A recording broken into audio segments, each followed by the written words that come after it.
On average, even professional money managers don't beat the market. Why not? It's not because money managers aren't smart. I know people in the sector, and they're very smart. Rather, it's a reflection of the power of market prices to quickly reflect available information. This leads us to investment rule number 2. It's hard to beat the market. First, let's consider some possible investment advice. You've probably heard that the American population is getting older, and that's true. The number of people aged 86 and over, for instance, is projected to increase dramatically over the next several decades. To profit from this coming aging, you might think, well, you should invest now in products that the elderly will want or need, such as nursing homes, pharmaceutical firms, and companies that make reading glasses. That's good advice, right? Well, no, not actually. What I just said was useless investment advice. Why?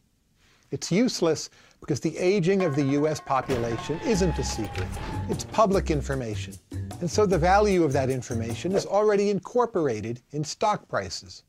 Suppose, for example, that you took this investment advice and went out and bought some shares in a firm that manages nursing homes.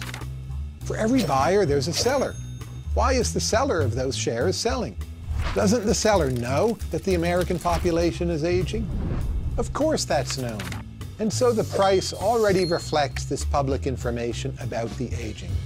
So don't expect to make extra profits based on public information.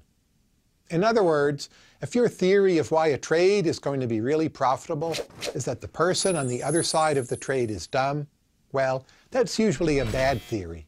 Maybe you're the dumb one. Yeah. This idea is the foundation of what is called the efficient markets hypothesis.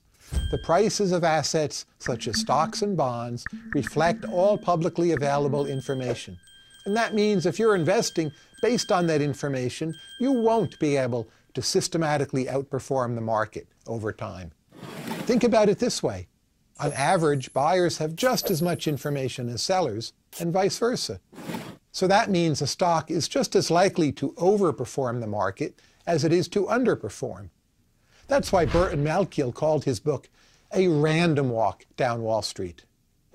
In fact, the mathematical models used by economists to understand the motion of stocks and stock returns are the same models developed by Einstein to explain Brownian motion, the jittery random movement of small dust particles as they're bumped into and buffeted about by atoms and molecules. Stock returns are hard to forecast because old information is already incorporated in stock prices, and new information is by definition unexpected or random. What if you've got a hot stock tip? Can you then beat the market? It's still highly doubtful. New information comes to be reflected very quickly in prices. Here's an example. At 11:39 Eastern Standard Time on January 28, 1986, the space shuttle Challenger exploded in a great tragedy, killing everyone on board.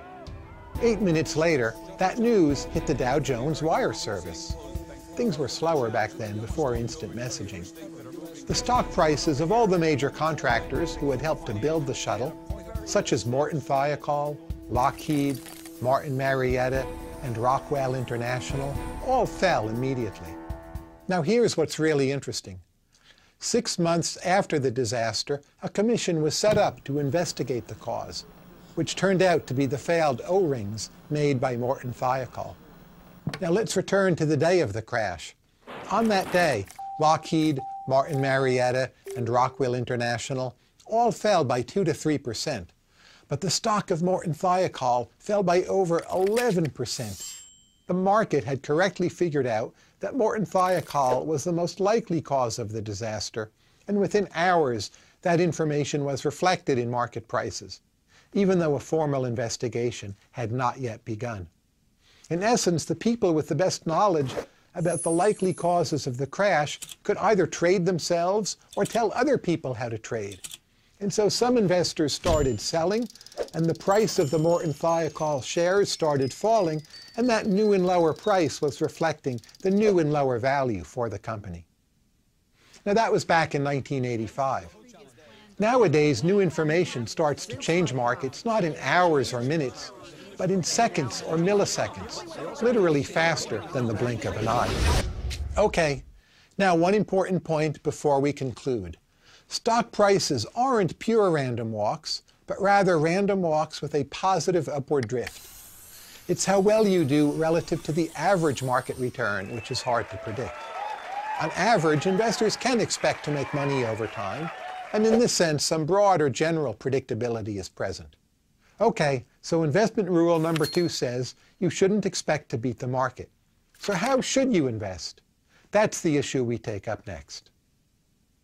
Check out our practice questions to test your money skills. Next up, Alex reveals how an old saying leads us to investment rule number 3.